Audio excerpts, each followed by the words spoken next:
સાબુદાણાની ખીચડી, એ પણ એકદમ છૂટી છૂટી, બિલકુલ ફરસાણની દુકાન મળે તેવી જ. અત્યારે પવિત્ર શ્રાવણ માસ ચાલી રહ્યો છે અને બધા ખીચડી બનાવતા હશે, પણ બધાને એક જ પ્રશ્ન આવતો હશે કે સાબુદાણાના દાણા છે એ છૂટા છૂટા આ રીતે નથી બનતા. તો તમે મારી રેસીપીને પૂરી જોજો. બધી ટીપ અને ટ્રિક્સ સાથે હું તમને આજે ફરસાણની દુકાને મળે તેવી જ સાબુદાણાની ખીચડી બનાવતા શીખવાડીશ. તો ચાલો જોઈ લઈએ રેસીપી. પણ એ પહેલા જો હજી સુધી તમે મારી ચેનલને સબસ્ક્રાઇબ ના કરી હોય તો સબસ્ક્રાઇબ કરી લેજો અને બેલ આઇકન પર બટન દબાવી દેજો, જેથી મારા નવા વિડીયોની નોટિફિકેશન તમને સૌથી પહેલા મળે. તો ચાલો જોઈ લઈએ રેસીપી. સૌથી પહેલા મેં અહીંયા એક મોટી વાટકી જેટલા સાબુદાણા લઈ લીધા છે. ત્યારબાદ આપણે તેમાં પાણી ઉમેરી તેને સારી રીતે ધોઈ લેવાના છે. 2 કપ જેટલું પાણી ઉમેરી મેં તેને સારી રીતે ધોઈ લીધા છે. ધોઈ અને તેનું પાણી બધું જ નિતારી લેવાનું છે. હવે તેમાં જે વાટકીથી આપણે સાબુદાણા લીધા હતા તે જ વાટકીથી આપણે પાણી ઉમેરવાનું છે. તેનાથી વધારે પણ નહીં અને ઓછું પણ નહીં. તેને ઢાંકીને 2 થી 3 કલાક સુધી રાખી દઈએ. તો અહીંયા આપણે 3 કલાક જેટલા સાબુદાણાને પલાળ્યા હતા અને તમે જોઈ શકો છો કે સાબુદાણા સરસ પલળી ગયા છે અને પાણી બિલકુલ નથી, એકદમ સૂકા આ રીતે ડ્રાય થયા છે. અને આ રીતે જોઈએ તો એકદમ સરસ આ રીતે પલળી ગયા છે. અહીંયા એક ઢોકળીમાં આપણે પાણી ગરમ કરવા માટે મૂકી દઈશું. ત્યારબાદ તેની પર આપણે આ રીતે ડીશ ગોઠવી દેવાની છે. આ રીતે મેં 4 વાટકી લઈ લીધી છે. તો તેમાં આપણે થોડું નીચે ઘી લગાવી દઈશું. તમે તેલ પણ લગાવી શકો છો. થોડી આ રીતે ગ્રીસ કરેલી હશે તો નીચેની સાઈડ ચોટશે નહીં. અને હવે સાબુદાણાને એકદમ છૂટા છૂટા બહાર જેવા બનાવવા માટે આપણે અહીંયા સાબુદાણાને 1 ચમચો જેટલા આ રીતે બધી જ વાટકીમાં લઈ લેશું. તમે જોઈ શકો છો કે સાબુદાણા કેટલા છૂટા છૂટા દેખાઈ રહ્યા છે. અત્યારે રેશિયો આપણે સારો હશે, મતલબ કે જેટલા આપણે સાબુદાણા હશે એટલું જ પાણી લેવાનું છે, તો જ તમારા સાબુદાણા આવા સરસ કોરા કોરા બનીને તૈયાર થશે. તો આપણે થોડા થોડા અહીંયા 4 વાટકીમાં લઈ લીધા છે. તો હવે આ વાટકીઓને આ રીતે સ્ટીમ કરવા માટે રાખી દેવાનું છે. ખાલી આપણે તેને 5 મિનિટ સુધી રાખવાનું છે. ઢાંકી અને 5 મિનિટ રાખી દઈશું.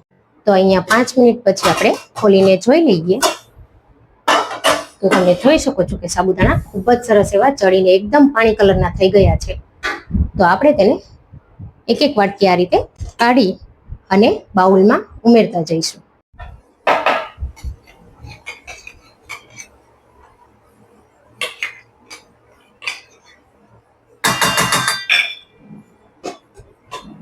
આ રીતે આપણે બધી જ વાટકીમાંથી કાઢી લઈશું.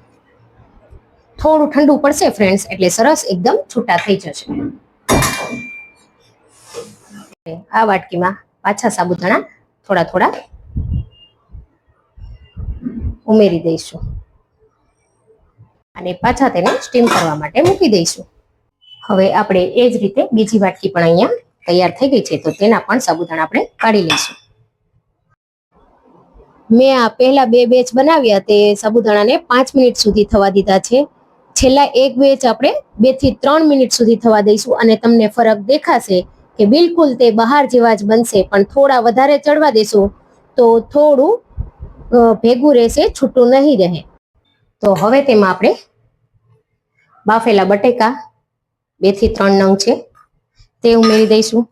ત્યારબાદ થોડું ચવાણું, થોડી લીલી મરચી, 1 ચમચી જેટલું લાલ મરચું, થોડું ધાણા જીરું, થોડો ગરમ મસાલો, થોડો ખાંડનો પાવડર, થોડું સિંધવ મીઠું એટલે કે ફરાળનું મીઠું, થોડા શિંગદાણા. તમને જેટલું પસંદ હોય તેટલું તમે લઈ શકો, ઓછા વધારે પ્રમાણમાં. થોડા ધાણા ભાજી, થોડો આમચૂર પાવડર અહીંયા તમે આમચૂર પાવડરની જગ્યાએ લીંબુનો રસ પણ લઈ શકો. થોડા મેં અહીંયા દાડમના દાણા લીધા છે, તે ઓપ્શનલ છે, તમારી પાસે હોય તો ઉમેરવા, ના હોય તો તમે સ્કીપ પણ કરી શકો. હવે બધી જ વસ્તુને આપણે એકવાર સારી રીતે મિક્સ કરી દઈશું. હજી સાબુદાણા થોડા ગરમ છે એટલે આ રીતે સાથે સાથે દેખાઈ રહ્યા છે. તો આપણે તેમાં એક વઘાર કરવાનો છે, તો તે વઘાર આપણે હમણાં કરી લઈએ.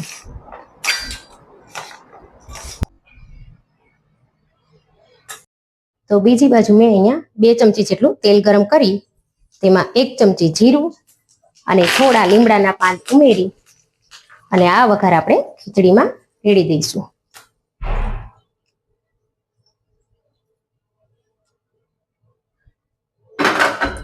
જેનાથી સરસ ખીચડી છૂટી છૂટી થઈ જશે. જેમ જેમ ખીચડી ઠંડી પડશે એમ એમ એક એક દાણા અલગ અલગ સરસ થઈ જશે. તો તમે જોઈ શકો છો કે આ રીતે મેં તેને મિક્સ કરી છે અને ખૂબ જ સરસ એવી અલગ અલગ દેખાઈ રહી છે. તો આપણી ખીચડી આ તૈયાર છે. હવે બીજી રીતે પણ જોઈ લઈએ. બીજી રીત તમને એટલા માટે બતાવું છું કે તમને આઈડિયા આવે કે થોડા વધારે સાબુદાણા બફાઈ જાય તો પેલી રીતે જેમ થોડું છૂટી ઓછી બને છે, અને આ બીજી રીતે તમે જોઈ શકો કે 2 મિનિટનો ખાલી ફર્ક છે બાફવામાં, તો પણ એકદમ એક એક દાણો છૂટો થાય છે. સોરી ફ્રેન્ડ્સ, મારો વિડીયો થોડી વાર માટે વચ્ચે સ્ટોપ થઈ ગયો હતો એટલે હું તમને બતાવી ના શકી, પણ ડાયરેક્ટ તમને આ ખીચડી બતાવી રહી છું. બંનેમાં બાફવાનો ટાઈમમાં ખાલી 2 મિનિટનો જ ફરક છે, તો પણ ખીચડીમાં ઘણો બધો ફરક આવશે. તમે જોઈ શકો છો કે આ સાબુદાણાની ખીચડીમાં એક એક દાણો અલગ દેખાઈ રહ્યો છે તમને. મેં અહીંયા બંને રીત એટલા માટે જ બતાવી છે કે વધારે બફાઈ જાય અને ઓછી બફાઈ એનો તમને આઈડિયા આવે. તો તમે જોઈ શકો છો કે થોડી 2 મિનિટ ઓછી બાફવાથી આપણી ખીચડી કેટલી સરસ એકદમ છૂટી છૂટી બિલકુલ ફરસાણની દુકાને મળે તેવી જ બની છે. જોતા જ ખાવાનું મન થઈ જાય તેવી છે. તો તૈયાર છે ફ્રેન્ડ સાબુદાણાની ફરાળી ખીચડી, એ પણ બિલકુલ નવી રીતે જે ફરસાણની દુકાને મળે તેવી જ ખીચડી આજે આપણે બનાવી છે.